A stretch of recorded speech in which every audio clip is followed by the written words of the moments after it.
Voilà, je suis arrivé dans la maison où mon père a été assassiné, avec Ingrid, Tarek et Julia.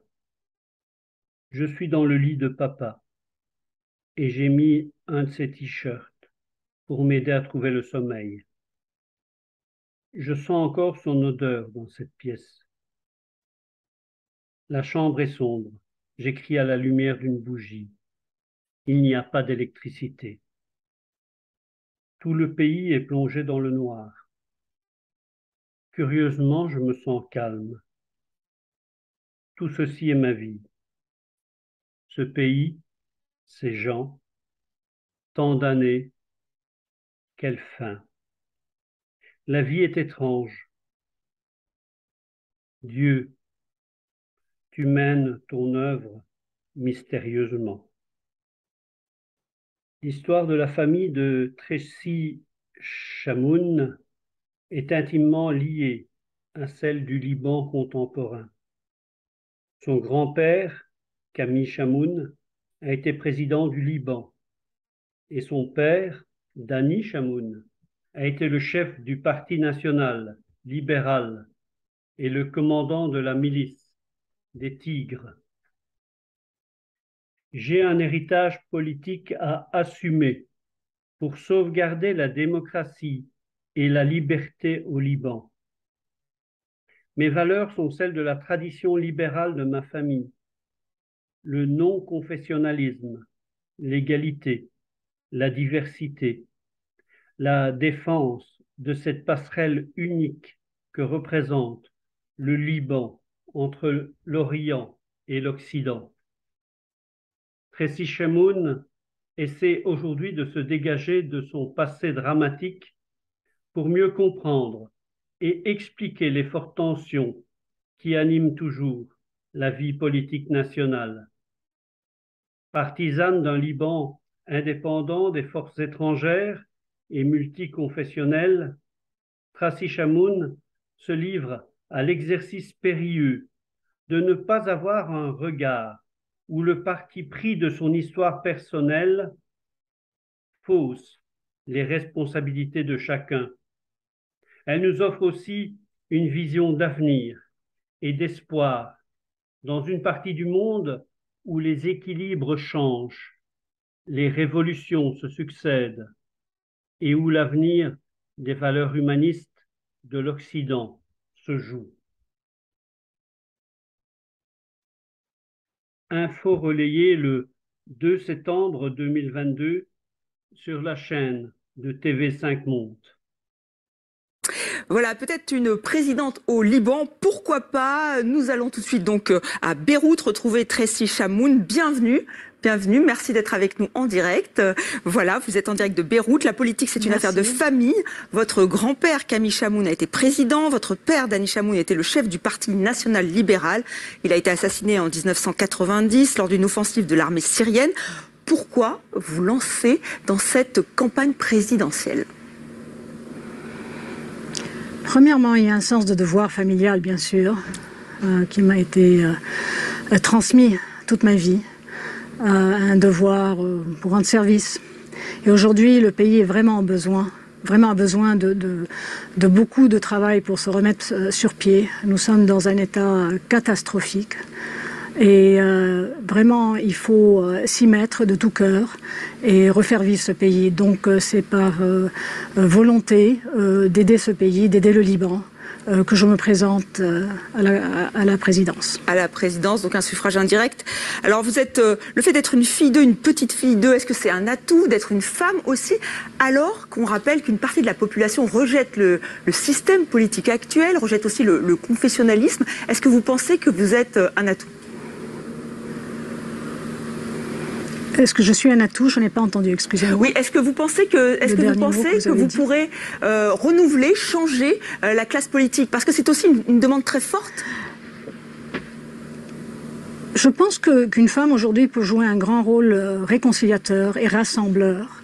Nous avons passé par une période où il y avait plein de divisions et plein d'accusations et il y avait une ambiance vraiment très difficile dans le pays et surtout un acharnement entre les différents dirigeants du pays. Et ceci doit arrêter. Nous devons retourner à un sens du respect de l'autre.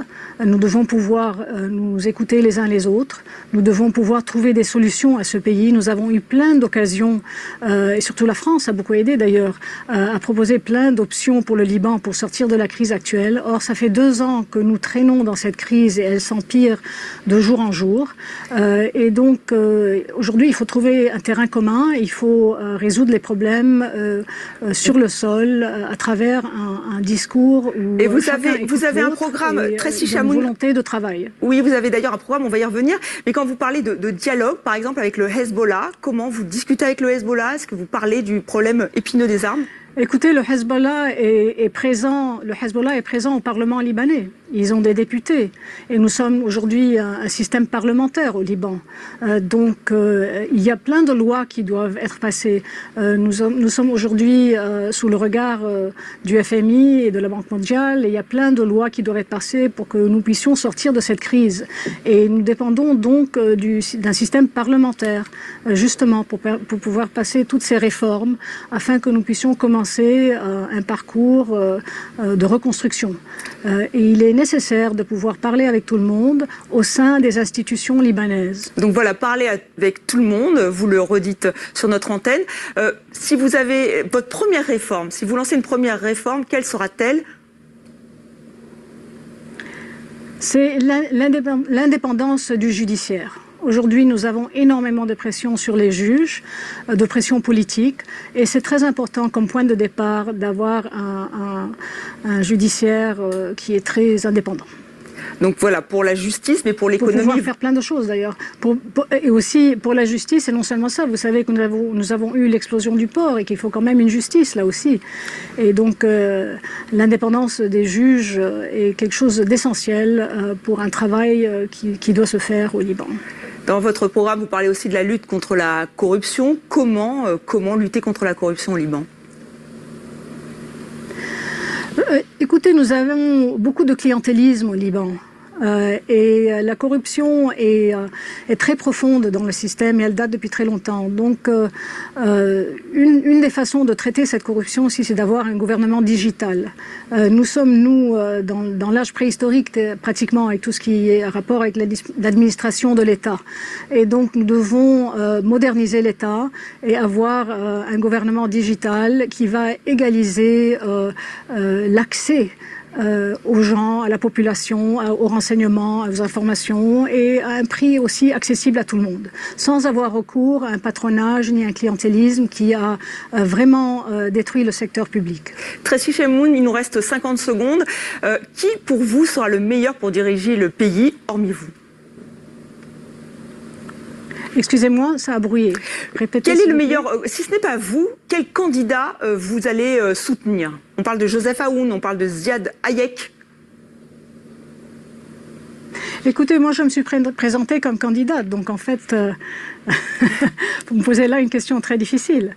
Effectivement, c'était une réponse pour moi. Mais vous n'avez pas peur que ça soit bloqué? Je me suis lancée dans cette voie et j'y vais jusqu'au bout.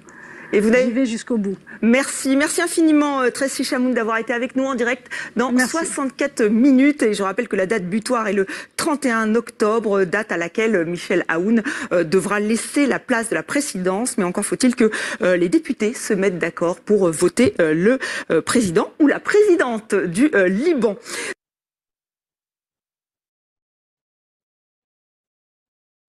Quand on lui pose la question « Que dire aux amis du Liban qui désespèrent du pays du cèdre ?» Tracy Chamoun répond « Réveillez-vous ». On ne peut pas partager toutes ses colères, on peut réfuter telle ou telle de ses analyses, mais ses épreuves, son courage et sa force de conviction font de Tracy Chamoun une voix qui porte. Il faut savoir l'écouter.